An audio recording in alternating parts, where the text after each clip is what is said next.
না রে ভাই না, ইন্নাদ-দীন ইনদাল্লাহিল ইসলাম। দিন আল্লাহর কাছে একটাই, সেটার নাম ইসলাম। আর ইসলামে প্রবেশ করার নিয়ম আংশিক হয় না। উদখুলু ফিস-সিলমি কাফা, ইসলামে যে ঢুকবে তাকে পরিপূর্ণ ঢুকতে হয়। দিন মানে হলো লাইফ প্রেসক্রিপশন, জীবন বিধান। জীবন আছে যেখানে, ইসলাম থাকবেই সেখানে।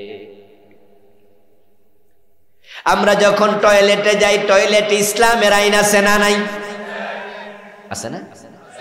কোন পা দিয়ে ঢোকেন, কোন পা দিয়ে বের হন, ঢুকতে দোয়া নির্দিষ্ট আছে না নাই? নাকি মন গড়া একটা পড়লে হয়? টয়লেটে ঢোকার নির্ধারিত দোয়া আছে কিনা, এটা নির্ধারণ আমরা করছি না, নবী করছে। নবী পড়ছে যেটা, আমরা পড়ি ঠিক সেটা। আচ্ছা, টয়লেটে ঢোকার সময় কেউ যদি পড়ে আল্লাহুম্মা আফতাহ লি আবওয়াবা রাহমাতিক, তা আমরা কম ইন্না লিল্লাহি করছে কি? এই মিয়া কোনায় দোয়া কোনায় লাগাইলা, গরুরটা গোরাত লাগাই দিলা, এটা তো মসজিদে ঢোকার দোয়া। তখন সে প্রশ্ন করবে আমাকে, হুজুর কি যে বলেন, টয়লেট আজকে 7 দিন ধরে কষা চলতেছে, কত ওষুধ খাইছি, কোনো কাম হয় না হুজুর, আধা ঘন্টা লাগে বইয়া থাকলে, তারপরও গান্না যাই। এই জন্য আমি অর্থর দিকে তাকাইয়া দেখছি রহমতের বড় দরকার। আল্লাহর রহমত না হইলে ক্লিয়ার হইব না, তাই দোয়াটা আমি ফালদাইছি বাংলা অর্থ, আল্লাহুম্মা আফতাহ লি আবওয়াবা রাহমাতিকা, ও আমার আল্লাহ আমার জন্য রহমতের দরজা খুইলা দাও।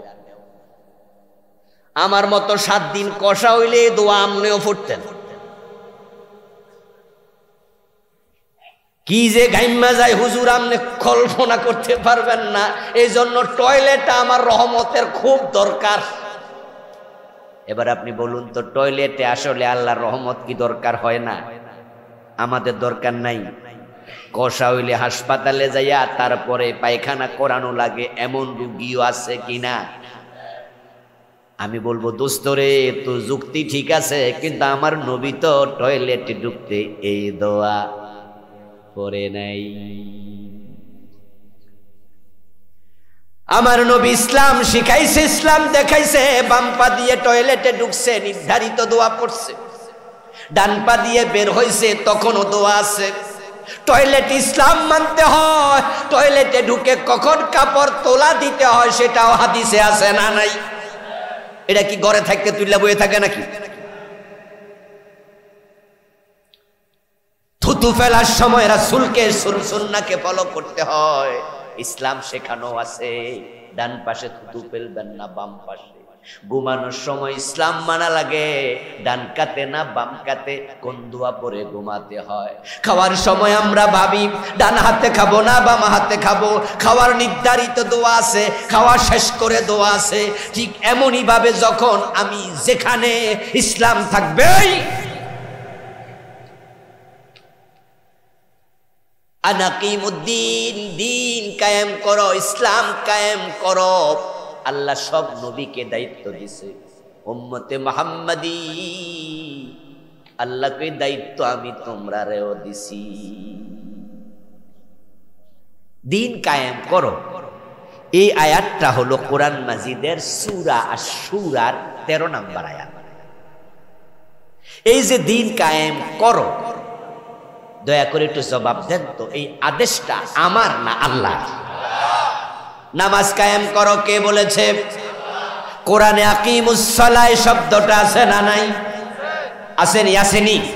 তো আকিমুস সালাহ মানে নামাজ কায়েম করো, তাকিমুদ্দিন মানে দিন কায়েম করো। আল্লাহ আকিমুস সালাহ বললে নামাজ কায়েম যদি ফরজ হয়, আকিমুদ্দিন বলার কারণে দিন কায়েম কি ফরজ নয়? একই বাক্য, একই শব্দ, একই শব্দ। ও বন্ধু, নামাজের জন্য যুদ্ধ লাগে না, জিহাদ করা লাগে না, নামাজের জন্য জীবন দেয়া লাগে না, কিন্তু দিন কায়েম এত কঠিন ফরজ, এটার জন্য জিহাদ লাগে, কেতাল লাগে, দিন কায়েমের জন্য শহীদ হওয়া লাগে।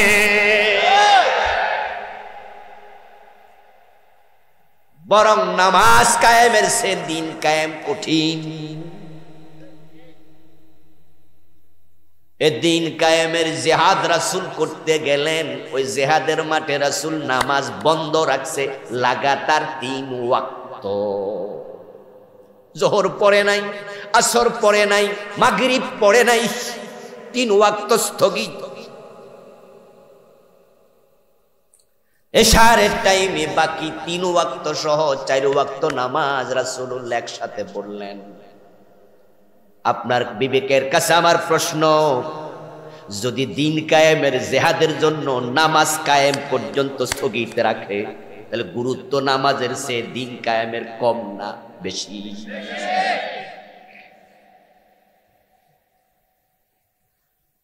জিহাদের ময়দানে রাসূলুল্লাহ নামাজ বন্ধ রাখছে, সহিহ বুখারীতে আছে, সব আলেম জানে, কেউ স্বীকার করবে না।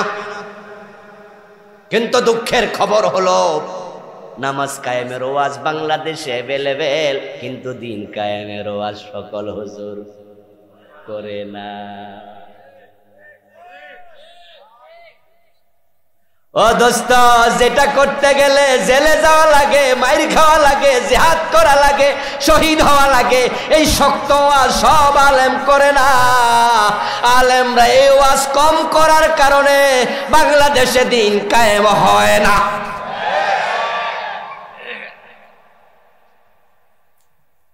এই ওয়াজ যদি আমাদের দেশের সব মহলের আলেমরা করা শুরু করত, বাংলাদেশে দিন কায়েম করতে 6 মাসও লাগবে না।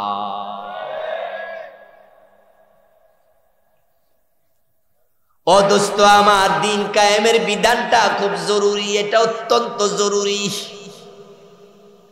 এখন দিন কায়েম করা লাগবে, এই ওয়াজ আমাদের দেশে ফিরদের মাঝে, বুজুর্গদের মাঝে, অনেক আলেম ওলামা খতিব বক্তার মাঝে পাবেন না। নামাজের ওয়াজ করে নাই এমন হুজুর একজনও নাই, ফির একজনও নাই। রোজার ওয়াজ করে, হজের ওয়াজ করে, যাকাতের ওয়াজ করে, কিন্তু দিন কায়েমের ওয়াজ জীবনে একবারও করে নাই এমন আলেমও আছে। ওরা খুব চালাক হুজুর, খুবই বুদ্ধিমান হুজুর। সেটা হলো তারা জাগায়া দেখছে, তারা সমাজের দিকে তাকায়া দেখছে, যে 5 জন নবীর আলোচনা আসছে কোরআনের আয়াতের দিকেও তাকায়া দেখছে, যে 5 জন নবী নূহ, ইব্রাহিম, মূসা, ঈসা, মুহাম্মদ সাল্লাল্লাহু আলাইহি ওয়াসাল্লাম, এই 5 জন নবী 5 জনে মাইর খাইছে। এই 5 জন মাইর খাওয়া নবী। ইব্রাহিম তো আগুনে পড়া নবী, ওনারা আগুনে ফেলে দিচ্ছে। নূহ আলাইহিস সালামের নামটাই চেঞ্জ, নাম ছিল আব্দুল গফফার। নূহ শব্দের অর্থ হলো কান্না করা, রোদন করা, ফুফিয়ে ফুফিয়ে কাঁদা। 950টা বছর দিন কায়েমের কথা বলেছেন, মানুষ যেন পুরা ইসলাম, পুরা দিন জীবনে গ্রহণ করে, আল্লাহর কথার বাহিরে না চলে। এই দাওয়াত নিয়ে মানুষের বাড়ি গেছে, কিন্তু মানুষ উনাকে এমন মারা মারত, সারাদিন কাঁদত। তিনি বলেছেন, ইন্নী দাউতু কওমি লাইলান ওয়া নাহারা। ও আমার আল্লাহ, আমার কওমকে আমি দিনেও ডেকেছি, রাতেও ডেকেছি, দাওয়াত দিয়েছি দিন এবং রাতে, কিন্তু তারা আমার সাথে ভালো আচরণ করে নাই, এমন মারা মারত। এক পর্যায়ে মানুষ উনাকে আব্দুল গাফফার আর ডাকে না। জিজ্ঞাস করলো, কান্দুন্না বেডাডা কই দেখছুনি কোনো? নূহ কোথায়? সারাদিন কাঁদে, তাই তার নাম হয়ে গেছে নূহ। আর মূসা আলাইহিস সালামের জীবনী তো জানেনি, উনাকে রোধ করার জন্য, প্রতিরোধের জন্য, উনাকে ঠেকানোর জন্য বনি ইসরাইলের বাচ্চাদেরকে জবে পর্যন্ত করা হয়েছে। হযরত মূসা আলাইহিস সালামকে এক পর্যায়ে দেশ থেকে বাধ্য করা হয়েছে, হিজরত করে চলে গেছেন ফিলিস্তিন, নিজের দেশে থাকতে পারেন নাই। হযরত ঈসা আলাইহিস সালামকে তো দেখেছেন, উনার জীবনী পড়েছেন, শত্রু পরিবেষ্টিত অবস্থায় আল্লাহ ওনাকে আসমানে তুলে নিছে, হত্যা করার জন্যই ঘরে লোক ঢুকেছে, আল্লাহ তুলে নিছে। প্রিয় নবীজি মুহাম্মদ সাল্লাল্লাহু আলাইহি ওয়াসাল্লামের জীবনী তো জানেনই, এই দিন কায়েমের জন্য আমার নবী কাসাদাত দিয়েছেন। ওহদের দিন হেলমেট ভেঙে রাসূলের মাথায় ঢুকলো, 3 ঘন্টা রাসূল বেহুশ হয়েছিলেন। তায়েফের ময়দানে আমার রাসূলকে এত ভাবে তারা পাথর মেরেছে, এত বেশি পাথর রাসূলের গায়ে পড়েছিল, আমার নবীর গায়ে একটা পশমের জায়গা বাকি ছিল না যেখানে রক্ত লাগে নাই। ও প্রিয় ভাইয়ারা, চালাক আলেম, বুদ্ধিমান আলেম, উনারা তাকায় দেখে দিন কায়েমের কথা বলতে গিয়ে ইব্রাহিম মাইর খায়, নূহ মাইর খায়, মূসা মাইর খায়, ঈসা মাইর খায়, নবী মুহাম্মদ মাইর খায়, এ কাম আমি করব কেন? এজন্য যারা দিন কায়েমের কথা বলে না তারা বাংলাদেশও মাইর খায় না।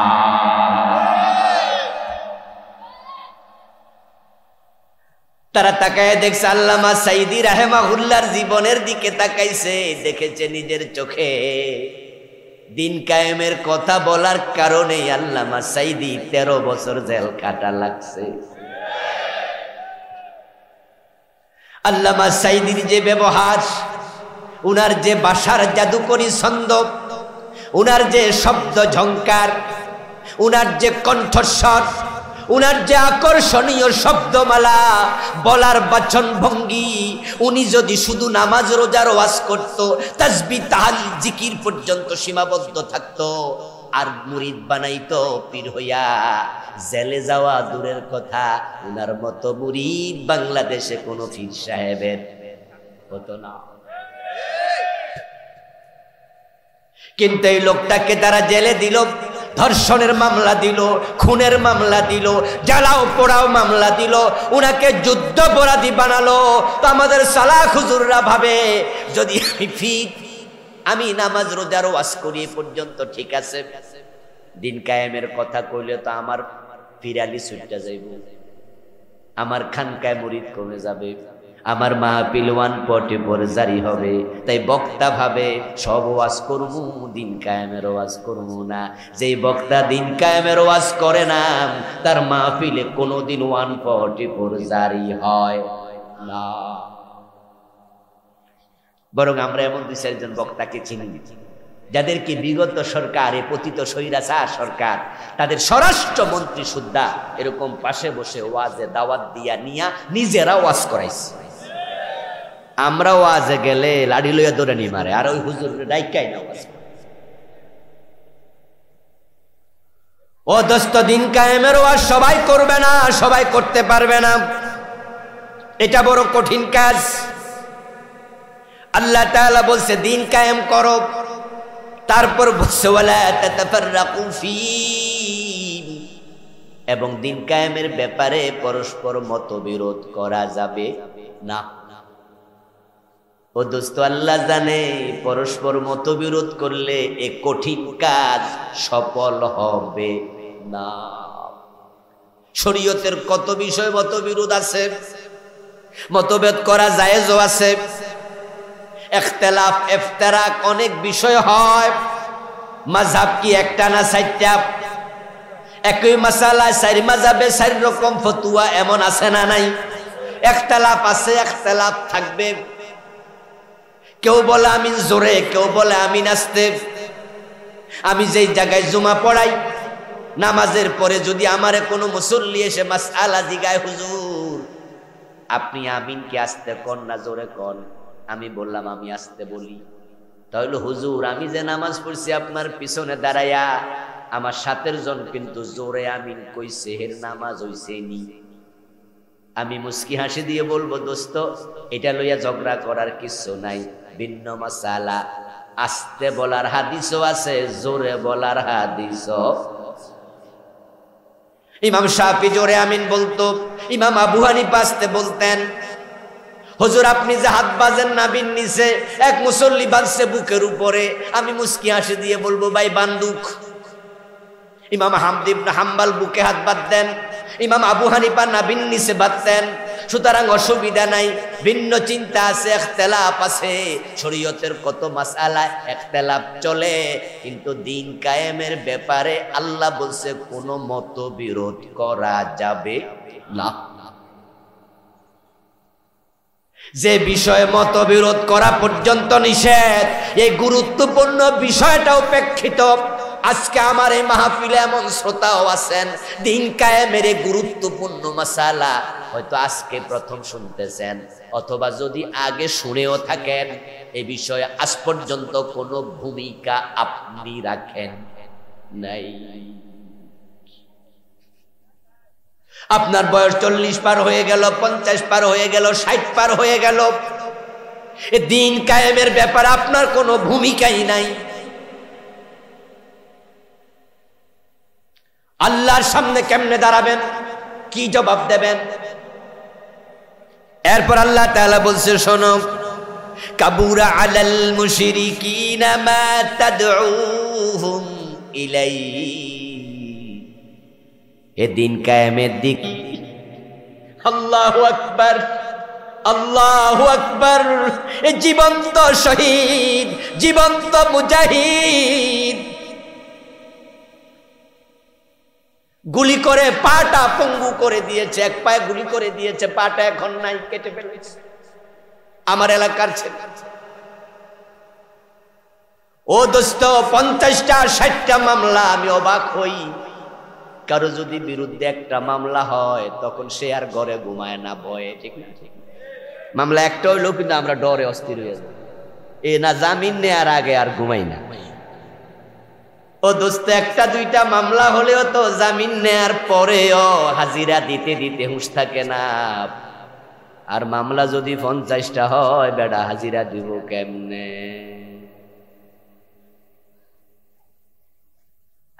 মাসে দিন আছে 30টা, তার মাঝে এখন 8 দিন হইল বন্ধ, শনিবার আর শুক্রবার। তো 8 দিন গেলে এক মাসে 4 সপ্তাহ না, তো 4 দুগুণা 8 দিন শেষ। তো দিন আছে আর 22টা। তো 22 দিনের মাঝে আবার সরকারি বন্ধ আছে 2-3 দিন। তো মামলা যদি প্রতিদিন একটা হাজিরা হয়, 50টা থাক, তো এত হাজিরা দিব তো দিনে তো। এর মানে যে কয়দিন অফিস, ওই কয়দিন হাজিরা। তো হে সারাদিন যদি কোড়ে বইয়া থাকে, তো ব্যবসা করব কেমনে, চাকরি করব কেমনে, বউ বাচ্চারে সময় দেব কেমনে, জীবনটা তেজপাতা। কিন্তু আশ্চর্য হয়েছি তখন, যখন দেখেছি 50-100 মামলার আসামি 6 বছর 5 বছর জেল থেকে সারা পাইল, জেল খাইটা, জেল থেকে সারা পাইয়া পরের দিন আবার একামতের দিনের কাজে মিটিং এ চলে যায়। ছবি দেখি অমুক ভাই আবার মিটিং এর সামনে বসে আছে।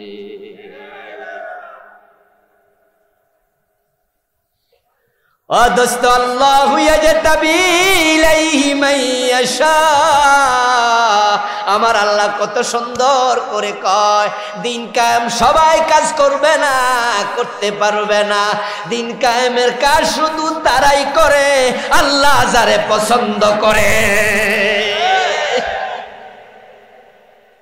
আচ্ছা, আপনারা বলুন তো, সবাই কি শহীদ হইতে পারে? সবাই শহীদ হইতে পারে না। শাহাদাত আল্লাহর দেয়া শ্রেষ্ঠ নিয়ামত। ঈমানের পরে শাহাদাতের চেয়ে সেরা কোনো নিয়ামত নাই। ওই হাত পাকা নিয়ে আসেন। আমার প্রিয় ভাই, ঈমানের পরে আল্লাহর দেয়া সেরা নিয়ামত শাহাদাত। জীবনে শাহাদাতের মৃত্যু চান নাই এমন এখানেও খুব একটা পাওয়া যাবে না।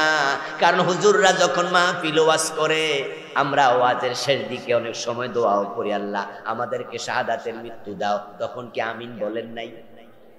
কিন্তু সবাই কি শহীদ হইতে পারে? এত বড় নিয়ামত আল্লাহ সবাইরে দেয় না।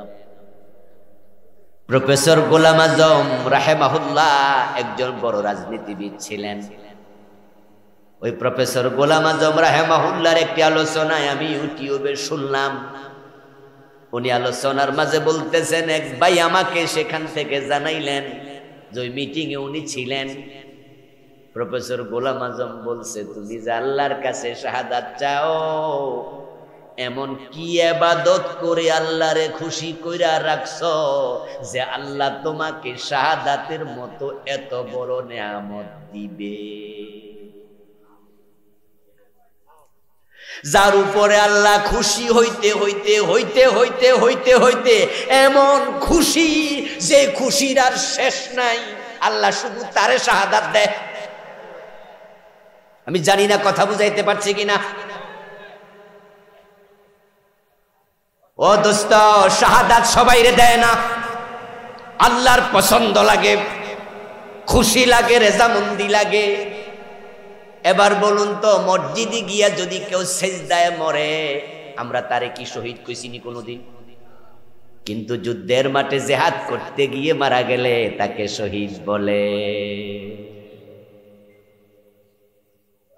আমার বন্ধু, লম্বা রোজা ধরেন, রোজাটা একবারে 17 ঘন্টা লম্বা। দুনিয়ার কোন দেশ 22 ঘন্টা লম্বা রোজা রাখে, এমন দেশ আছে না নাই? জানেন তো 18-19 ঘন্টা তো আমিও রাখছি। ও বন্ধু, সৌদি আরবে যখন যান তখন তো বাংলাদেশের রোজা যদি 15 ঘন্টা লম্বা হয়, সেখানে গেলে 3 ঘন্টা এমনে বাইরা যায়, তো কয় ঘন্টা হয়? কথা বোঝেন নাই যে আপনি বাংলাদেশের রোজা মুখে নিলেন, ভোরবেলা খাইলেন, তো লম্বা যদি 15 ঘন্টা হয়, চৈত্র মাসের রোজা তো 14.5-15 ঘন্টা হয়, তো 15 ঘন্টা হইলে সৌদি আরবে যদি পয়সা যান, তো আপনি ওই দিন তো 3 ঘন্টা পরে ইফতার করবো, তো 18 ঘন্টা তো আমনে রোজা। 22 ঘন্টা রোজা রাখতে যাইয়া লম্বা কোন রোজাওয়ালা ক্ষুধায় মইরা গেছে, আমরা হেরে শহীদ কবু নাকি? সেজদায় মরলে শহীদ হয়। জিকির করতে করতে হঠাৎ মরে গেছে একজন লোক, জিকির করতেছে, আমরা দেখলাম যে মাহফিলে জিকির করতেছে, হঠাৎ আজরাইল আইসা নিয়ে গেছে, আমরা কি তারে শহীদ কই? যুদ্ধের মাঠে যদি রওনা দিয়া মারা যায়, পথে মরল শহীদ বলে। আর যুদ্ধ হয় শুধু দিন কায়েমের জন্য। এই কাজ আল্লাহ যাদেরকে পছন্দ করে তাদেরকে করতে দেয়। এরপর এবার বলতেছে, ওয়াহদি ইলাইহি মাইয়ুনিব,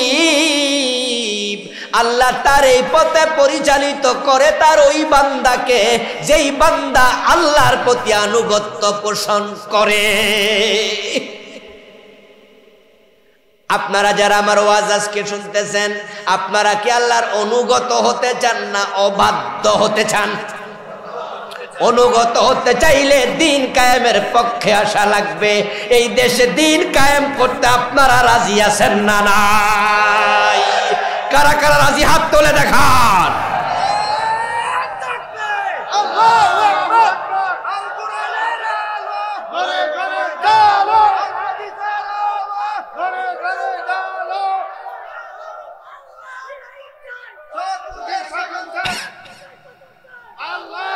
আমার বন্ধু, এখন দিন কায়েম করতে তো রাজি হলেন, প্রথমে আমরা আল্লাহর কাছে দোয়া করি, আল্লাহ আমাদের সকলকে দিন কায়েমের কর্মী হওয়ার তৌফিক দাও, বলেন আমিন।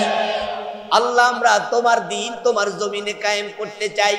আজকে আমরা একমত হলাম। এখন দিন কায়েম কি, কেমনে কায়েম করে? কায়েমকে বলে একামত। কি বলে? এজন্য এটার নাম একামতে দিন। আজকে বিষয়বস্তু পোস্টারে লেখা আছে একামতে দিন। নামাজ পড়ার জন্য নামাজের আগে ইমাম সাহেব হুজুর লাইন খাড়া করাইয়া কয়, ও মুয়াজ্জিন সাহেব এবার কি দেন? ইকামত। এটাকে বলে ইকামাতুস সালাহ। কি বলে? ইকামাতুস সালাহ। নামাজ কায়েম হবে। এই জন্য মুয়াজ্জিন বলতে বলতে বলে কাদ কামাতিস সালাহ, কাদ কামাতিস সালাহ। নামাজ কিন্তু খাড়াই যাইতেছে। এবার আল্লাহু আকবার। নামাজ কায়েমের সিস্টেম আছে না নাই? মন মতো ভরলে হয় নাকি? তো দিন কায়েমেরও সিস্টেম। কায়েম হলো প্রতিষ্ঠিত করা। এই যে আমরা একটা সামিয়ানার নিচে বসে আছি, আজ থেকে 5 দিন আগে সামিয়ানাটা কি এভাবে প্রতিষ্ঠিত ছিল? যে মানুষগুলো এই সামিয়ানাকে প্রতিষ্ঠিত করছে, কায়েম করেছে, তারা আলাদা আলাদা অঙ্গ আনছে, বাঁশ আনছে, গাড়ি কইরা আনে নাই। তারপর সামিয়ানার এগুলো কাপড় চোপড় আনছে, তারপরে ফেরেক আনছে, তারপরে খন্তি আনছে, তারপরে লোকজন আসছে, এসে মাটি খুঁড়ছে, বাঁশ গাড়াইছে, কোনায় হিলানি মারছে, তারপর কাপড় দিছে। আস্তে আস্তে করে করে কাজ একটার পর একটা করতে করতে প্যান্ডেলটা কায়েম হয়ে গেছে। নবী মুহাম্মদ যে যুগে ছিলেন, ওই যুগের লোকেরা কাবা শরীফ তাওয়াফ করত নিজের দেহের কাপড় খুলে। তারা কাপড় পরতো জানতো না, এত অসভ্য ছিল। তারা ল্যাংটা হাঁটতো। প্রিয় নবীজি সাল্লাল্লাহু আলাইহি ওয়াসাল্লামের বয়স 33, কোন বর্ণনায় পাওয়া যায় 35, সহিহ বুখারীতে এসেছে। প্রিয় নবীর নবুয়তের 7 বছর অথবা 5 বছর আগে কাবা শরীফের কাজ, পুনর্নির্মাণ কাজ উনার আত্মীয়রা সিদ্ধান্ত নিয়ে শুরু করছে। রাসূলুল্লাহ সাল্লাল্লাহু আলাইহি ওয়াসাল্লামের দাদা আব্দুল মুত্তালিব ছিলেন কাবার মুতাওয়াল্লি। উনার আত্মীয় স্বজনরাই ছিল কাবার হত্যাকর্তা, নেতা, তদারককারী। ওই আবু জাহেল, আবু লাহাবেরাই ছিল কাবার তত্ত্বাবধানকারী। সিদ্ধান্ত নিল ওয়াল ভেঙে গেছে, নতুন করে বানাতে হবে, তাই আসো আমরা সবাই মিলে বসি। সিদ্ধান্ত মোতাবেক তারা পাথর এবং ইট সংগ্রহ শুরু করলো। তখন রাসূলুল্লাহ নিজেও সেই পাথর কান্দে কইরা কইরা কাবার সামনে আনতেছে। সাথে আছে রাসূলের আপন চাচা আব্বাস রাদিয়াল্লাহু তাআলা আনহু, বয়সে প্রিয় নবীর চেয়ে 2 বছরের বড়। প্রিয় নবীজির আপন চাচা আব্বাস কান্দের মাঝে পাথর নেন, সাথে ভাতিজা মুহাম্মদ ইবনে আব্দুল্লাহ কাঁধে পাথর নেন। সুন্দর মানুষ প্রিয় নবীজি সাল্লাল্লাহু আলাইহি ওয়াসাল্লামের কাঁধে দাগ পড়ে গেছে, পাথরের চাপে লাল হয়ে গেছে। তো চাচা বলতেছে, ভাতিজা আমি যেরকম লুঙ্গি খুইলা কান্দে নিছি, তারপরে লুঙ্গির উপরে পাথর রাখছি, তুমিও তোমার লুঙ্গি খুইলা কান্দে লও, তাহলে দাগ লাগবে না। তাহলে আব্বাস কি লুঙ্গিওয়ালা ছিল না ল্যাংটা? খোলার পরে কি আর থাইনি? কই কান্দে লইছি, তুমিও লও। রাসূলুল্লাহ সাল্লাল্লাহু আলাইহি ওয়াসাল্লাম লুঙ্গি খুলবেন,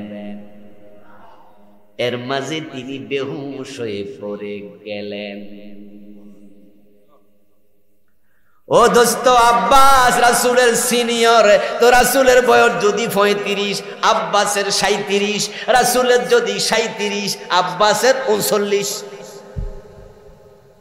কাবা শরীফ যখন তাওয়াফ করতো, এই জাহিলগুলো বলতো যেই কাপড় পরে আমরা গুনাহ করি, ওই কাপড় পরে কাবা শরীফ তাওয়াফ করা ঠিক না, তাই দল বাইন্দা ল্যাংটা হইয়া তাওয়াফ করতো। রাসূল আসলেন, ইসলাম আসলো, আসার পর আল্লাহর নবীকে আল্লাহ শিখালেন 70 টাকা ফরজ। এবার কাবার অঙ্গনে যারা ঈমান আনলো, তাদের গায়ে পোশাক কায়েম হয়ে গেল, তারা এখন আর উলঙ্গ হয় না। রাসূলুল্লাহ আসলেন ইসলাম নিয়ে, আল্লাহ তাআলা বিধান নাজিল করলেন নামাজ পড়তে হবে 5 ওয়াক্ত। যে মানুষগুলো মূর্তির মাঝে সেজদা করত, মূর্তির পায়ে, এখন তারা সেজদা করে কার কদমে? এবার নামাজ কায়েম হলো। রমাদানে রোজা আসলো, 1 মাস রোজা রাখো। সাহাবারা রোজা রাখা শুরু করে দিল, তাদের জীবনে রোজা কায়েম হয়ে গেল। রাসূলুল্লাহ সাল্লাল্লাহু আলাইহি ওয়াসাল্লাম হিজরত করলেন। হিজরতের পরে আল্লাহ তাআলা কোরআনের আয়াত নাজিল করলেন, চুরি করো না, করলে হাত কেটে দাও। রাসূল বললেন হাত কাটা শুরু করো। এখন চোরের হাত কাটার বিধান কায়েম হয়ে গেল। আরব দেশের মানুষগুলো জেনা ব্যভিচার নিয়মিত করত, ওদের মাঝে পশুর স্বভাব ছিল। কুকুর কুকুরি, শুকর শুকুরি, ছাগল ছাগি, গাই গরু পুরুষ গরু, তারা যেমন মাঠে ছেড়ে দিলে সারা মানুষের সামনে একজন আর একজনের সাথে মিলিত হয়ে যায়, লজ্জার কোনো লেশ নাই, পশু পশুর সাথে মিলিত হয়। আরব দেশের মানুষের মাঝে একই স্বভাব ছিল। সাপা পাহাড়ে একটা মূর্তি ছিল, তার নাম ছিল ইয়াসাপ। মারওয়া পাহাড়ে একটা মূর্তি ছিল, তার নাম ছিল নায়েলা। ইতিহাসে পাওয়া যায় ইয়াসাপ একজন মানুষ, নায়েলা একজন মহিলা মানুষ। ইয়াসাপ এবং নায়েলা ছিল প্রেমিক প্রেমিকা। তারা দুইজন জেনা করলো কাবার ভিতরে ঢুকে। মানে হারামি কারে করে? মদ খাইছে তো খাইছে, মসজিদ খালি জায়গায় এখানে খাইছে। রাস্তার মোড়ে মদ খাইলে পুলিশিনি ধরে, তো মসজিদ যেহেতু খোলা আছে সব হিয়ানে যাই। মদ খাওয়া এক হারাম, কবিরা গুনাহ। মসজিদের মতো পবিত্র জায়গায় খাইলে কি কবিরা গুনাহ ডাবল হইব না? যে মসজিদ অপবিত্র করবে। ওই দুই জালেম ইয়াসাপ নায়েলা সরাসরি কাবার ভিতরে ঢুকে তারা জেনা করলো। আল্লাহ তাদের উপরে এতটা রেগে গেলেন, ওই দুইটা নারী পুরুষকে আল্লাহ তাৎক্ষণিক পাথর বানাইয়া দিলেন। লোকজন সকালবেলা গিয়ে দেখে একটা নারী একটা পুরুষ, তাদের চেহারা চিনা যায়, তারা ওই নারী পুরুষকেও চিনে। তারা জেনারত অবস্থায় এভাবে লেগে আছে। তখন তারা দুইটাকে টেনে আলাদা করলো এবং তারা বলল যে এটা বড় বরকতের কাজ হয়েছে। কিসের কাজ হয়েছে? কারণ তারা যে মূর্তিগুলো পূজা করত সে মূর্তিগুলো ছিল পাথর। লাত, মানাত, উজ্জা, হুবল, যেই যে মূর্তির তারা পূজা করত, তাকায়া দেখে এই যে মূর্তি, লাত মহিলা মূর্তি, মানাত মহিলা মূর্তি, উজ্জা মহিলা মূর্তি। কথা কি বোঝেন আমার? বাংলাদেশে হিন্দুদের মহিলা মূর্তি দেখেন নাই, কিন্তু হিন্দুদের মহিলা মূর্তি মন্দিরগুলোতে ল্যাংটা হয় না, ওরা কাপড় চোপড় পরাইয়া দেয়। অথচ আমাদের কুমিল্লা একটা জায়গা আছে, এটার নাম ময়নামতি, নাম শুনছেন? ময়নামতিতে একটা জাদুঘর আছে, ওখানে আছে বার্ড। ওখানে জাদুঘরটা হলো প্রত্নতাত্ত্বিক জাদুঘর। আমার বাড়িও কুমিল্লায়। ওখানে বার্ডে দেখতে গেলে, ঘুরতে গেলে, ময়নামতি যেখানে এখন কুমিল্লা বিশ্ববিদ্যালয় হয়েছে এর পাশে দেখবেন বিশাল বিশাল রাজাদের বাড়ি মাটির নিচে ধসে আছে। এক একটা বাড়ি আপনাদের এই মাঠের মতো 5টা মাঠ, 10টা মাঠ। আচ্ছা গেছেন নি কেউ? একটু হাত তোলা দেন, দেখে 2-1 জন গেছেন। ওরে আল্লাহর অভাব নাই, থাক হাত তোলা লাগবো না, সাক্ষীর অভাব নাই। ও অনেকের বাড়িও মনে কইল। আমার বন্ধু, বিশাল জায়গা, বিল্ডিং গুলো মাটির নিচে ধসে আছে, শুধুমাত্র ছাদ দেখা যায়। হাঁটতে শুরু করলে ঘুরে আসতে 10-15 মিনিটে পারবেন না, এত বিশাল। ওইগুলোর মাটি খুঁড়ে খুঁড়ে কিছু মূর্তি পাইছে, ওই মূর্তিগুলা দিয়ে একটা জাদুঘর বানাইছে। ওই জাদুঘরের ভিতরে লজ্জায় ঢুকা যায় না, কারণ সবগুলো মহিলা মূর্তি ল্যাংটা। নাউজুবিল্লাহ। বুঝায় যায় যেই রাজারা সেখানে বসবাস করত তারা মূর্তি পূজক ছিল এবং তাদের ঘরের মাঝে মূর্তিগুলো তারা পূজা করত। ইয়াসাপ এবং নায়েলার যে 2টা মূর্তি আল্লাহর ঘরের ভিতরে জেনা করার কারণে আল্লাহ পাথর বানাইয়া দিছে। 2টারে যখন আলাদা করছে, আলাদা করার পরে দেখেন নায়েলার যে শরীরের ডিজাইন ঠিক লাত এবং মানাতের একই ডিজাইন। তখন তারা খুশি হইয়া কয় তাহলে এটাও একটা বরকত। আরে এমনি কি আর জাহিলিয়াত কয়? আইয়ামে জাহিলিয়া কি এমনি ফাও ফাও কয় মানুষ? এবার তারা কি করলো? ইয়াসাবকে সাপা পাহাড়ে খুঁড়া গাড়াইয়া দাঁড় করাইলো, নায়েলাকে মারোয়া পাহাড়ে খুঁটা গাড়াইয়া দাঁড় করাইলো।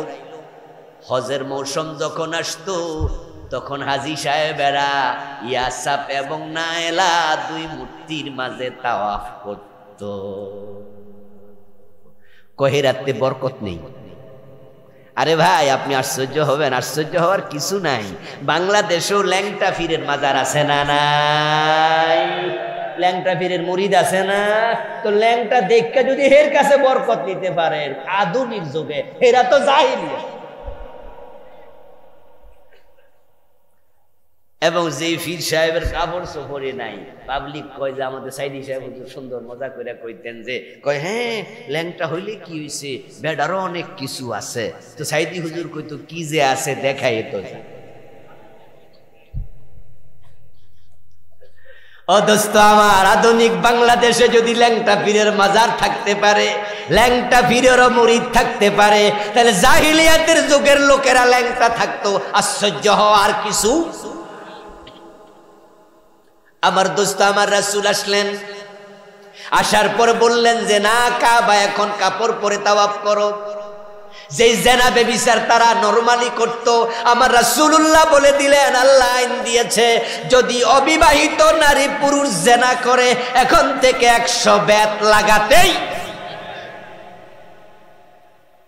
الزانية والزاني فاجلدوا كل واحد منهما 100 جلدة ولا تأخذكم بهما رأفة في دين الله। 100 বেত লাগাও। জেনাকারী পুরুষ জেনাকারিনী নারী তাদের প্রতি কোনো দয়া দেখায়ও না। আর যদি তারা বিবাহিত হয় পাথর মেরে হত্যা করো, নাউযুবিল্লাহ। তাহলে এই আইনটা কায়েম হয়ে গেল। রাসূলুল্লাহ বললেন মদ পান করলে 80 বেত লাগাতে হবে, এই আইন কায়েম হয়ে গেল। এই বাবা আমার রাসূল মদিনায় যাওয়ার পরে এই আল্লাহর কোরআনে যত বিধান আছে একটাও কায়েমের বাকি রাখেন নাই, সব কায়েম হয়ে গেল। এবার বিদায় হজ। হজের মাঠে নবী মুহাম্মদ উপস্থিত, তিনি ভাষণ দেবেন। কোন কোন বর্ণনা পাওয়া যায় ভাষণ দিচ্ছিলেন, এর মাঝে জিবরিল আমিন এসে গেলেন, এসে নাজিল করে দিলেন আল-ইয়াউমা আকমালতু লাকুম দীনাকুম। সুবহানাল্লাহ পড়েন। ওয়া আতমামতু আলাইকুম নি'মাতি ওয়া রাদিতু লাকুমুল ইসলাম দীনা।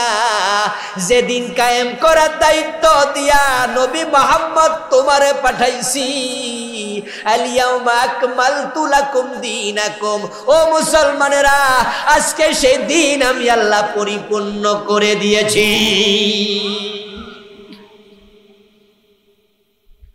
এবার আপনাদের কাছে প্রশ্ন করব, জবাব দিয়েন। বাংলাদেশে 92% মুসলমান আছেন, চোর ধরে হাত কাটার আইন আছে নাকি? ডাকাত ধরে শুলে দেয়া হয় নাকি? জেনা করলে 100 বেত লাগানো হয়, বিবাহিত কেস পাথর মারা হয়, মদ পান করলে 80 বেত দেয়া হয়, আজান হলে দোকান বন্ধ হয়।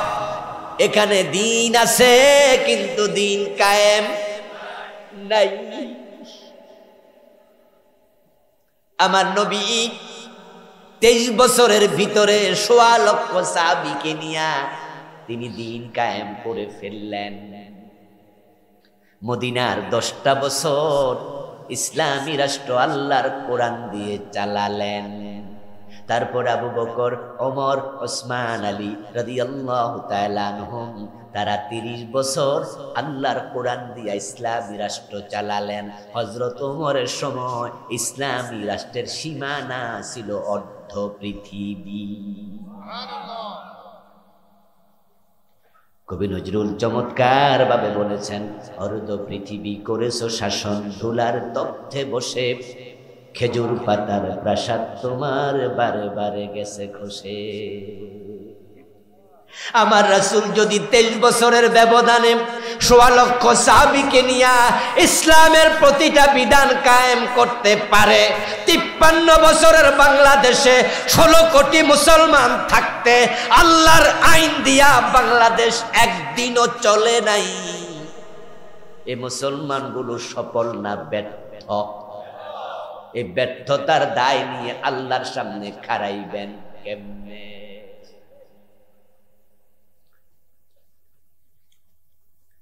ও দোস্ত, তোমরা মুসলমানেরা থাকতে চোর ধরে কেন হাত কাটা হবে না? আমার নবী তো বলেছেন, আমার মেয়ে ফাতেমা চুরি করলে তাকেও রেহাই দেয়া হবে না, আমি ফাতেমার হাত কেটে ফেলবো।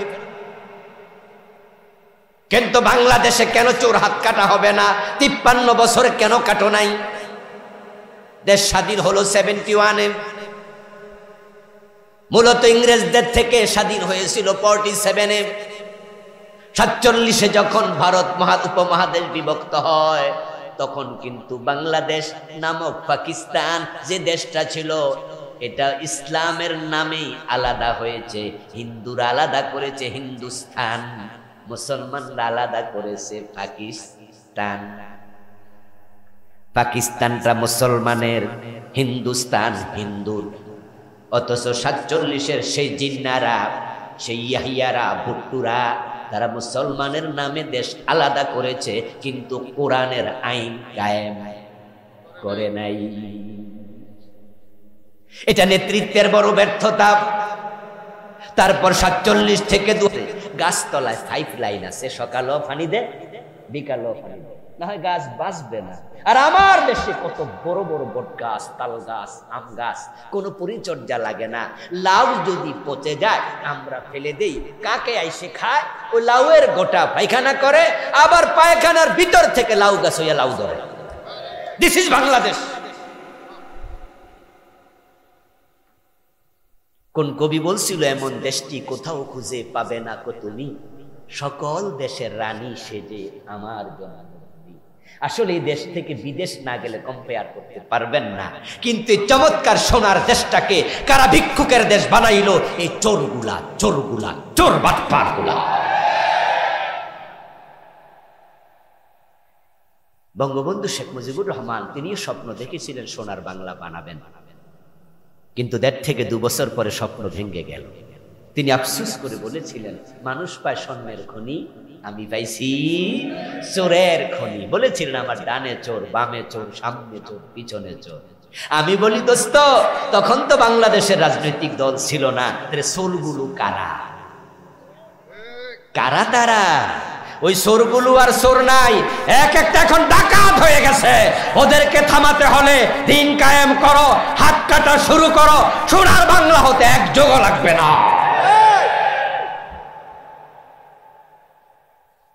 তবে হে বন্ধু, এই দিন আপনি কায়েম করার ওয়াজ করলে কায়েম হয়ে যাবে না। অনেক বড় বড় বড় বড় পাহাড় পাড়ি দিতে হবে, অনেক তরঙ্গায়িত সাগর সাঁতার কাটতে হবে। হতে পারে দিন কায়েমের জন্য রক্তের নদী প্রবাহিত করতে হবে, জীবন দিতে হবে লাখ মানুষকে, তখনই দিন কায়েম হবে। দিন কায়েম হওয়া এত সোজা না। তাই যারা দিন কায়েমের কর্মী হয়, তারা শাহাদাতের তামান্না অন্তরে লালন করতে হয়। আপনি দিন কায়েম করতে আগাবেন, যত কুফরি শক্তি সব আপনার বিরুদ্ধে লেগে যাবে। দেখেন না ইন্ডিয়া কিভাবে আমাদের আক্রমণের পরিবেশ তৈরি করতে চায়। উনি বাংলাদেশে থাকতে আলেম ওলামারে জ্বালাইছে, এখন ইন্ডিয়া যাইয়া হেরারে দিয়া জ্বালাইতেছে। কলকাতার ওই এলাকার যিনি মুখ্যমন্ত্রী মমতা ব্যানার্জি, উনি বলতেছে বাংলাদেশের হিন্দুদেরকে রক্ষা করার জন্য জাতিসংঘের সৈন্য বাংলাদেশে মোতায়েন করে।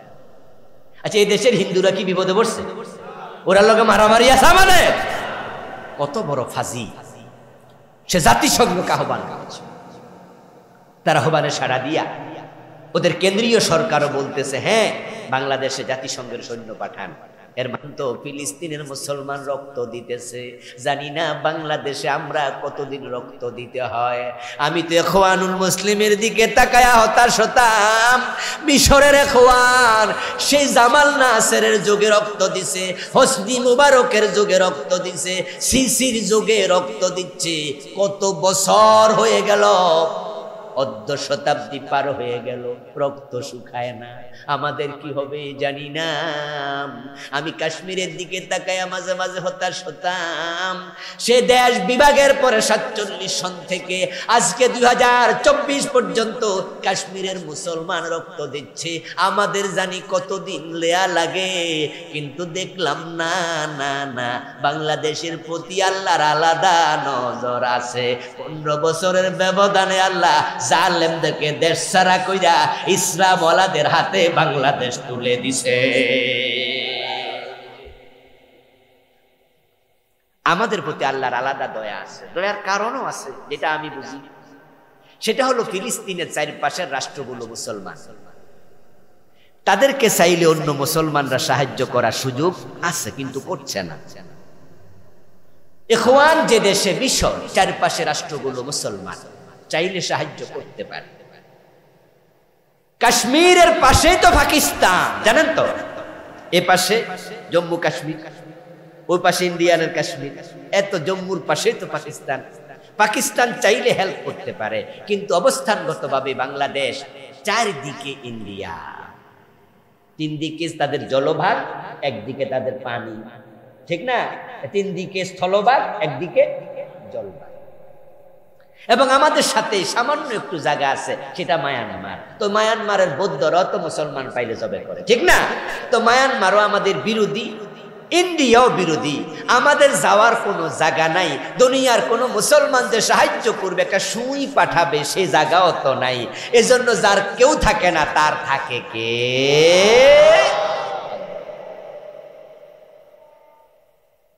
ভয় পাবেন না মোটেও, ভয় পাওয়ার কোনো কারণ নাই। মানুষের চেষ্টা যেখানে শেষ হবে, আল্লাহর সাহায্য সেখান থেকে শুরু হবে। নবী ইব্রাহিমের জন্য আগুন আল্লাহ আগে ফুলবাগান বানান নাই। যখন ইব্রাহিমকে আগুনে ফেলে দিয়েছে, আগুনে পড়ার পূর্বক্ষণে আল্লাহ আগুনকে ডাক দিয়ে বলছে, কুলনা ইয়া নারু কুনি বারদান ওয়া সালামান আলা ইব্রাহিম। নবী ইউসুফ আলাইহিস সালামের জন্য জুলাইখা যখন ঘরের দরজা লাগায়া কাপড় খোলা শুরু করেছে, নবী ইউসুফ দৌড়াতে শুরু করলেন। দরজা পর্যন্ত যাওয়ার সাথে সাথে আল্লাহ দরজা খুলে দিছে। এগুলো পরে প্রমাণ হয় আল্লাহর সাহায্য তখন শুরু হয় বান্দার চেষ্টা যেখানে শেষ হয়। বাংলাদেশে সাহায্য আসা শুরু হয়ে গেছে। আমরা যদি ঘুরে দাঁড়াতে পারি, হতে পারে এবারই কোরআন সংবিধান হয়ে যাবে। ঘুরে দাঁড়াতে হবে, দাঁড়াতে হবে। সুযোগ আল্লাহ দিয়েছে, সুযোগ কাজে লাগাতে। সুযোগ বারবার আসে না, সুযোগ বারবার আসে না। এবার সুযোগ এসেছে যে সংবিধান ধর্মনিরপেক্ষ ডক্টর কামাল হোসেনের লেখা, তা এখনই পরিবর্তনের সুযোগ এসেছে। প্রধানমন্ত্রী পালিয়ে যাওয়ার সাথে সাথে প্রধানমন্ত্রীর সাথে সম্পৃক্ত ধারাগুলো মুলতবি, আলটিমেট নিজে নিজে হয়েছে। 300 এমপি পালিয়ে যাওয়ার কারণে এমপি ওয়ালা আলি ইব্রাহিম ইন্নাকা হামিদুম মাজিদ আল্লাহুম্মা বারিক আলা মুহাম্মাদিন ওয়া আলা আলি মুহাম্মাদ কামা বারাকতা আলা ইব্রাহিম ওয়া আলা আলি ইব্রাহিম ইন্নাকা হামিদুম মাজিদ আল্লাহুম্মা সাল্লি ওয়া সাল্লিম ওয়া বারিক আলাইহি। মুলগাঁও ইসলামী সমাজ কল্যাণ পরিষদ কর্তৃক আয়োজিত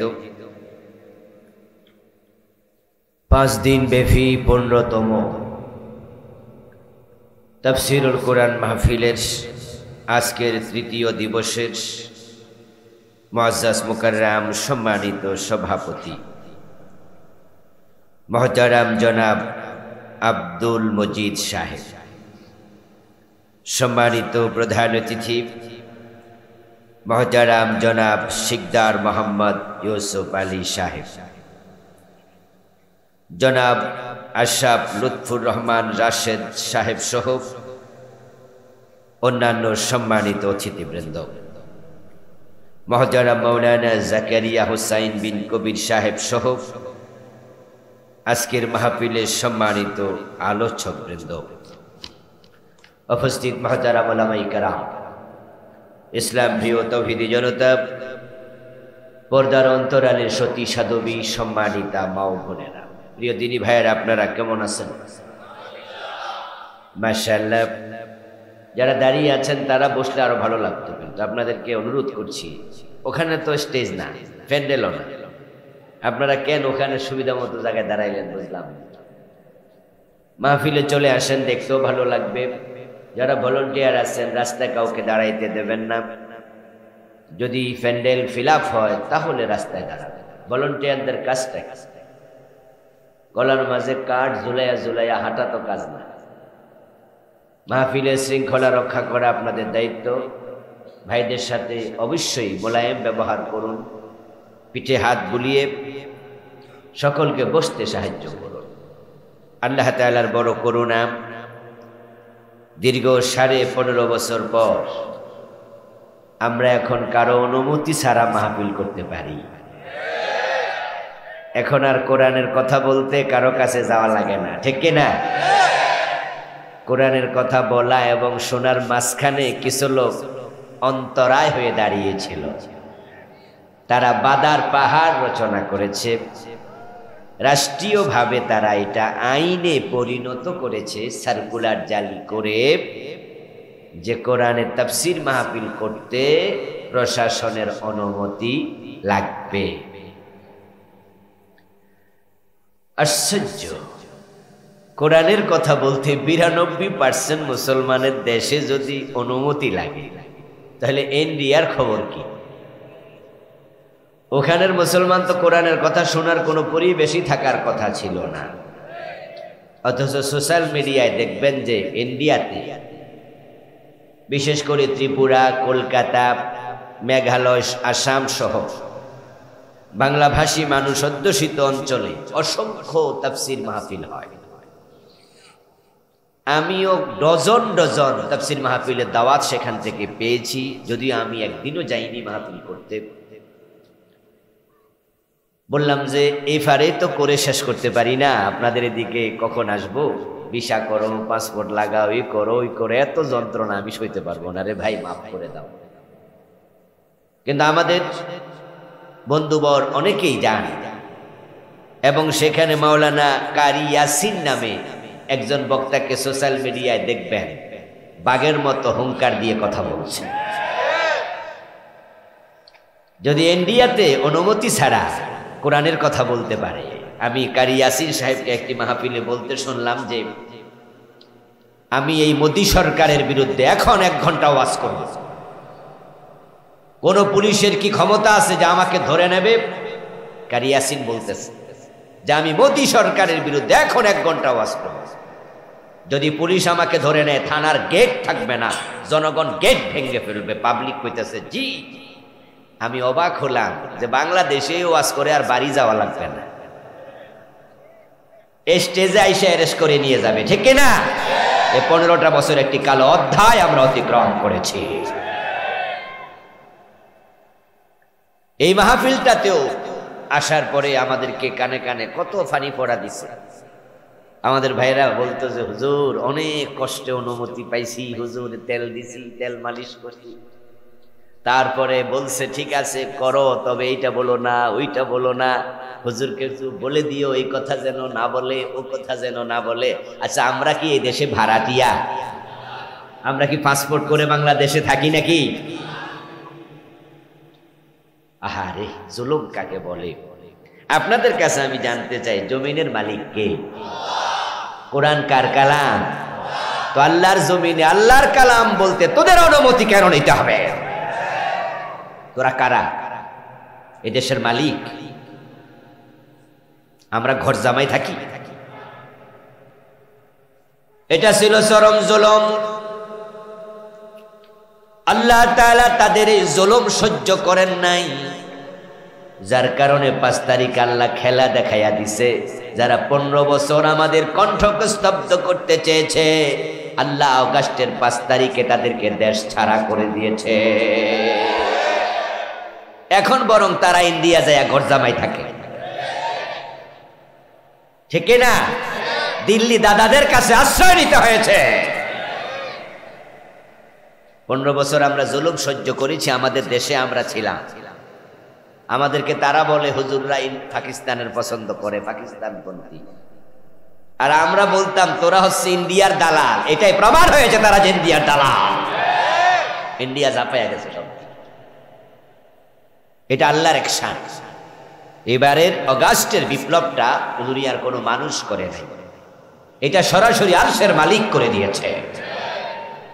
কারণ আল্লাহ তাআলা কোরআনে বলছে ইন্নাহু লা ইফলিহুজ জালিমুন, নিশ্চয়ই জালেমেরা কখনো সফল হয় না। আল্লাহর জমিনে আল্লাহর কথা বলতে বাধা দিবা, এর চেয়ে বড় জুলুম আর হতে পারে না। অনুমতি নিতে হবে। কিসের অনুমতি? 71-এ দেশ স্বাধীন হলো। ফখরুদ্দিন মঈনুদ্দিন সরকার পর্যন্ত 40 বছরের কাছাকাছি সময় বাংলাদেশে মাহফিল হতে কোনো অনুমতির প্রয়োজন ছিল না, সিস্টেমও ছিল না। যে যার মতো মাহফিল করেছে।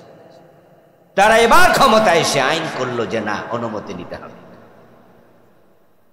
ভিশন 2041 ঘোষণা করছে 2041 পর্যন্ত থাকবে। আল্লাহ কয় বেশি হয়ে গেছে, আর কইও না।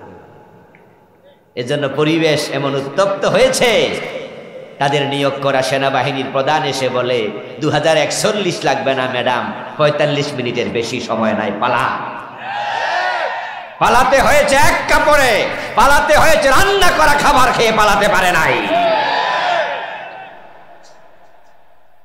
জালেমদের উপরে আল্লাহর গজব, আরো অনেক গজব অপেক্ষা করতেছে, আরো অনেক গজব অপেক্ষা করতেছে। এখনো তাওবার সময় আছে। আমার আগের হুজুর তাওবা নিয়ে ওয়াজ করছে না? তওবা করলে আল্লাহ খুশি হয়। আমরা ওই জালেমদেরকে বলবো তওবা করো, তওবা করো। তোমরা দেশ থেকে এভাবে পালিয়ে থাকো, আমরা চাই না। দেশের মানুষ, তোমরা পালাইছো কেন? আমরা তো পালাতেও বলি নাই। ছাত্ররা তো বলছে কোটা দেও, কোটা সংস্কার করলে তো দাবি শেষ। কোটা দিলা না, উল্টা রাজাকারের বাচ্চা বলে গালি দিলা, লাগলো প্যাঁচ। প্যাঁচ তো আর আমরা লাগাই নাই, তোমরা লাগাইছো। গোলাপান বলছে কোটা সংস্কার, বলে দাও ঠিক আছে, ঝামেলা শেষ। ওর ছিল গামাসি, এটা চুলকাইয়া ক্যান্সার বানাইছে, রোগী গেছে মইরা, দোষ কি আমরা? এরপরে পোলাপান বলছে 9 দফা, মানলেও তো ঝামেলা শেষ হইতো না। এবার 1 দফা। 1 দফা কি? সরকার পালাক না পদত্যাগ? তো পালাইতো কইলো কেন? পালাইছো কেন? যে বউ স্বামীর বাড়ি রেখে পালাইয়া যায়, এলাকার লোকেরা কই বউ বেশি বালা না, পালায় কেন সে? আর যে বউ প্রয়োজনে স্বামীর চর থাপ্পড় খাইয়াও থাকে, তখন মানুষ কয় যে হ্যাঁ এই বউয়ের শিকড় আছে, বালা জাতের মাইয়া, এই জন্য পালায় না। আর যে পালা হে বালা জাতের মাইয়া না। তোমরা পালাইছো কেন? পালাইয়া প্রমাণ করেছো যে এমন কুকাম করছো, এই দেশে থাকার সৎ সাহস তোমাদের কলিজায় ছিল না।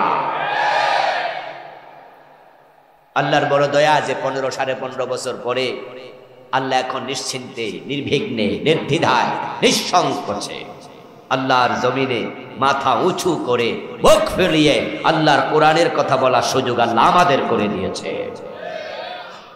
এখন আমরা ভালো আছি, ঠিক কিনা? আমাদেরকে এখন ভালো রেখেছেন কে? আর এখন খারাপ আছে কে? রাশেদ খান মেনো, হাসানুল হক। এখন খারাপ আছে রাম এবং বামেরা, খারাপ আছে ইন্ডিয়ার দোসরেরা। তারা খারাপ থেকে বাংলাদেশকে খারাপ রাখতে চায়, তাই ইন্ডিয়া বসে বসে ষড়যন্ত্র করছে, সাম্প্রদায়িক উস্কানি দিয়ে দাঙ্গা তৈরির পরিবেশ করছে। ধোফে টিকবে না। শাহজালালের বাংলাকে হেফাজত করবে কে? তাদের ফাতানো ফাঁদে আমরা পা দেব না ইনশাআল্লাহ। যে আল্লাহ তাআলা আমাদেরকে কোরআনের পরিবেশ দিলেন, কোরআনের কথা বলার মতো মুক্ত ময়দান আবার তৈরি করে দিলেন। আসুন আমরা শুরুতে সে আল্লাহ তাআলাকে কৃতজ্ঞতা জানাই, ধন্যবাদ জানাই। সবাই মিলে জোরে জোরে একবার কালিমাতুশ শুকর পড়ি, আলহামদুলিল্লাহ। প্রিয় দিনী ভাইয়েরা, আলোচ্য বিষয় দেয়া হয়েছে ইকামতে দ্বীন। পোস্টারে আপনারা দেখেছেন। তার আলোকে আমি সূরাতুশ শূরা এর 13 নম্বর আয়াতে কারিমা তেলাওয়াত করেছি। প্রিয় নবীজি সাল্লাল্লাহু আলাইহি ওয়াসাল্লামের পবিত্র মুখ অনুসৃত সহিহ বুখারীতে উদ্ধৃত ছোট ছোট দুইখানা হাদিসে নববীর আংশিক পাঠ করেছি। আল্লাহ তাআলা তৌফিক দান করলে এখান থেকে কিছু কথা বলবো ইনশাআল্লাহ। তবে কথাতে যাওয়ার আগে, কথা শুনবেন তো ইনশাআল্লাহ? শুনবেন তো? কথাতে যাওয়ার আগে মাহফিল কমিটি একটু ছোট্ট অনুরোধ করেছেন। ওনাদের যে বিশাল আয়োজন, আপনাদের কন্ট্রিবিউশন চান। কিছু লোক ভিতরে ঢুকবে, 10, 20, 50, 100, 1000, 2000, 10,000, যার যা দেওয়ার তৌফিক আছে। ওনাদের কিছু ভলান্টিয়ার ভিতরে টুকটুক করে হাঁটবে, কোন রকমের কথা বলবে না। আর আপনারাও কথা বলার দরকার নাই, যে যার মতো করে কিছু সহযোগিতা করবেন। এ ভালো কাজে সাহায্য করা দরকার আছে কিনা? তাআওয়ানু আলাল বিররি ওয়াত তাকওয়া। আল্লাহ তাআলা বলেন যে ইমানের কাজে তোমরা একে অপরকে সাহায্য করো। 10-এর লাঠি 1-এর ভুজা। জি, আপনারা কিছু ভলান্টিয়ার নামে দেন, আমরা আলোচনাতে ঢুকে গেলাম। সূরাতুশ শূরার 13 নম্বর আয়াতে কারিমাতে আল্লাহ তাআলা ইকামতে দ্বীন প্রসঙ্গে কথা বলেছেন। তিনি কথাটা শুরু করলেন যেভাবে, শারা আলাকুম মিনাদ্দীন।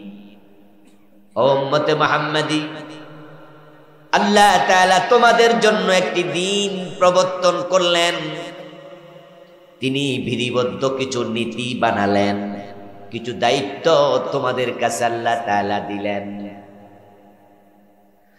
মা ওয়াসা বিহি নূহা,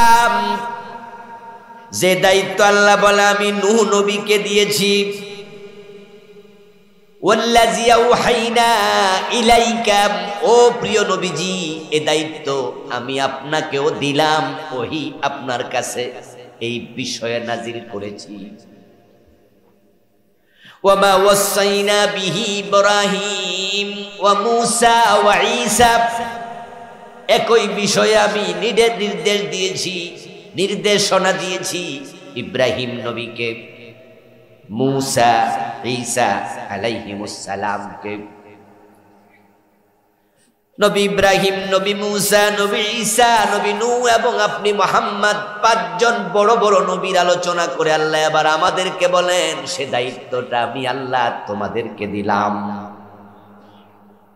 কি চমৎকার দায়িত্ব! সব নবী যা করেছেন উম্মতে মুহাম্মাদি তা করবে, কারণ উম্মতে মুহাম্মাদি হলো সব উম্মতের মাঝে সেরা।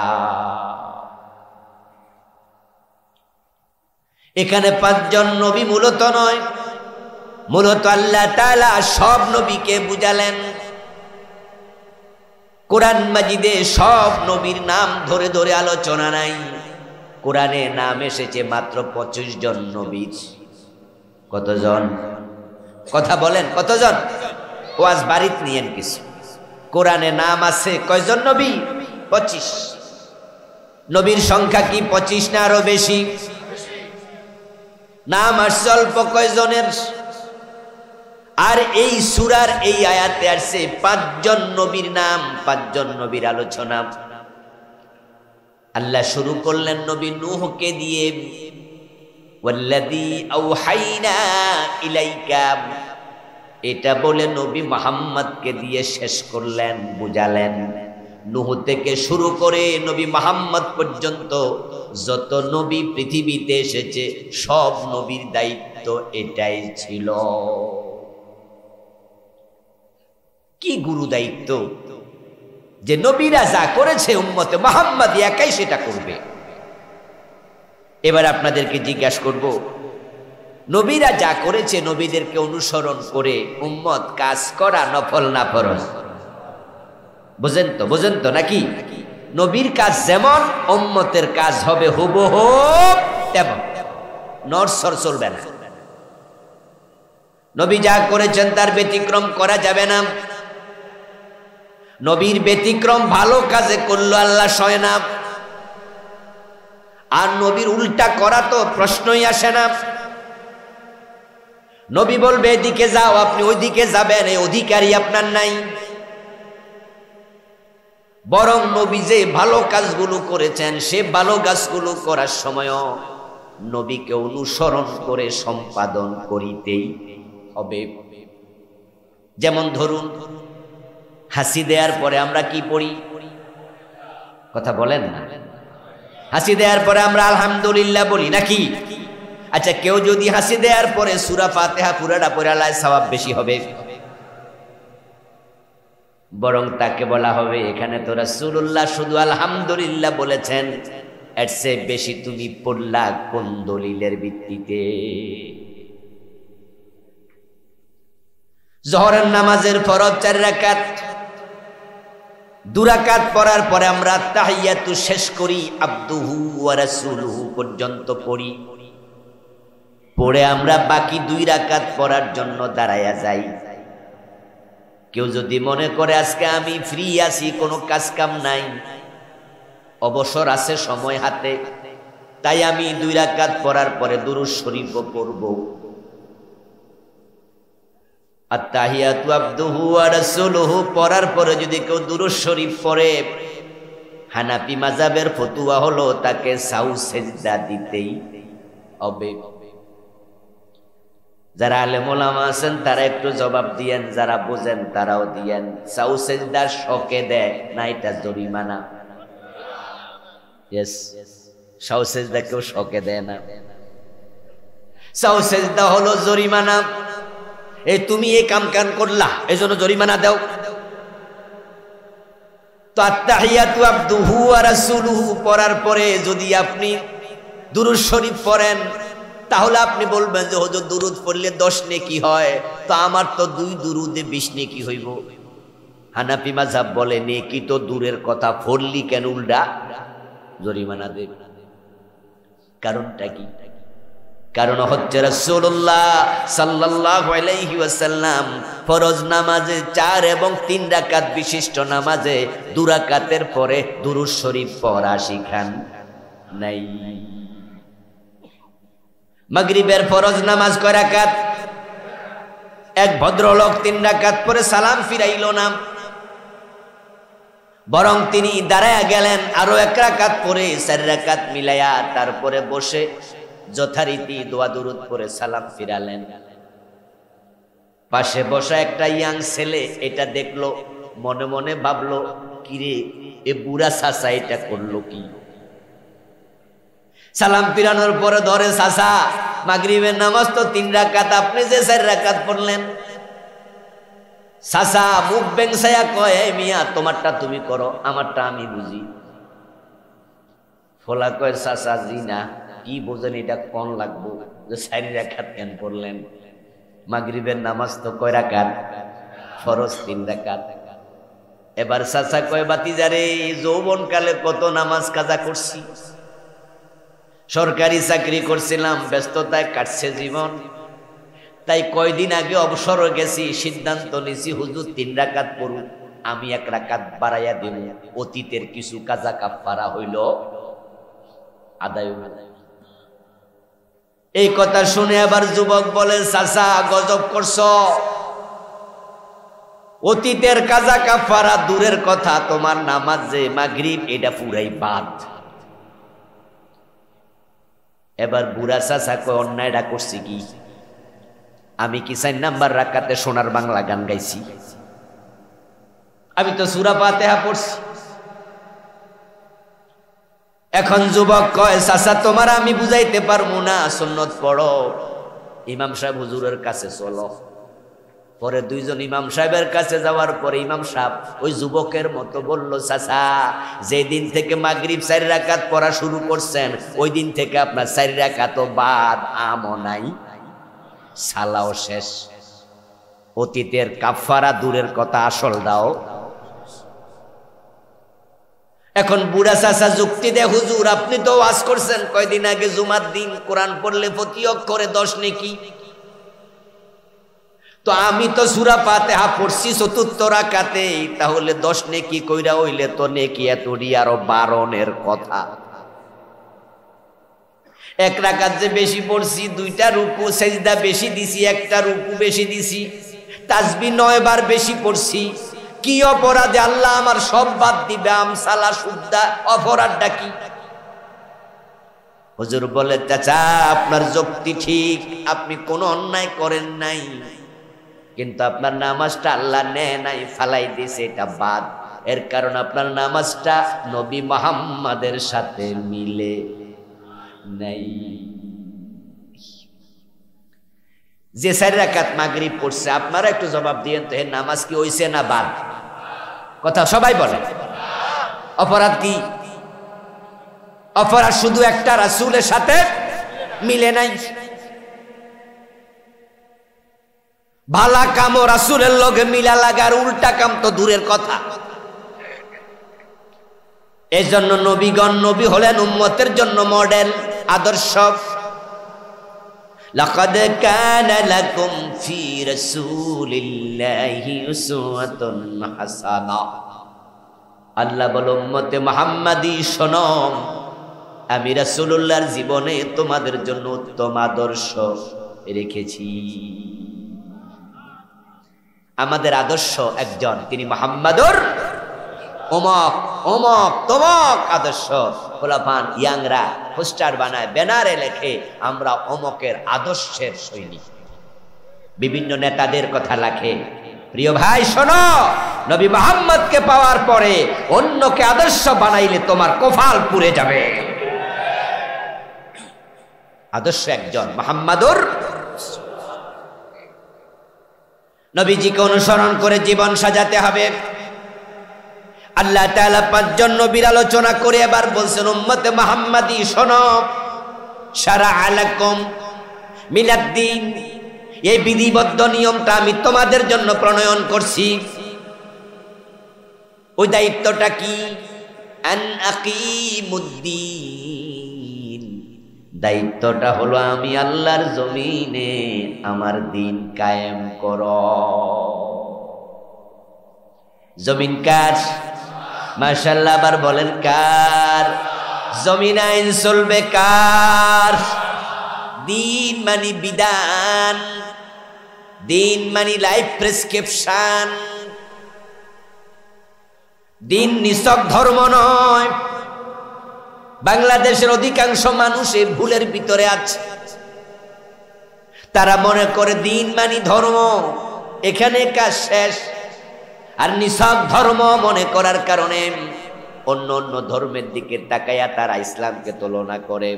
হিন্দু ধর্ম, ইহুদি ধর্ম, খ্রিস্ট ধর্ম, বৌদ্ধ ধর্ম, এখন ইসলামও একটা ধর্ম।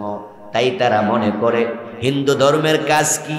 12 মাসে 13 পূজা, কাম শেষ। খ্রিস্টানদের ধর্মীয় কাজ কি? সপ্তাহে একবার গির্জায় যাওয়া, কাম শেষ। ইহুদিদের কাজ কি? প্রতি শনিবারে তারা গির্জায় যায়। তাদের যে ধর্মীয় উপাসনালয় আছে ওটার নাম সিনেগাগ। তারা সপ্তাহে শনিবারে যায়, 1-2 ঘন্টা সেখানে যাইয়া নম নম করে, কাম শেষ। খ্রিস্টানরা সপ্তাহে একবার যায় রবিবার, কাম শেষ। বৌদ্ধরা সপ্তাহে একবার প্যাগোডায় যায়, কাম শেষ। বাকিটা মন মতো চলে। এখন মুসলমানের সন্তানরা ভাবে আমিও দিনে 5 বার মসজিদে যাব, আমার কাম শেষ। তাই নামাজও পড়ে, সুদেও টাকা লাগায়।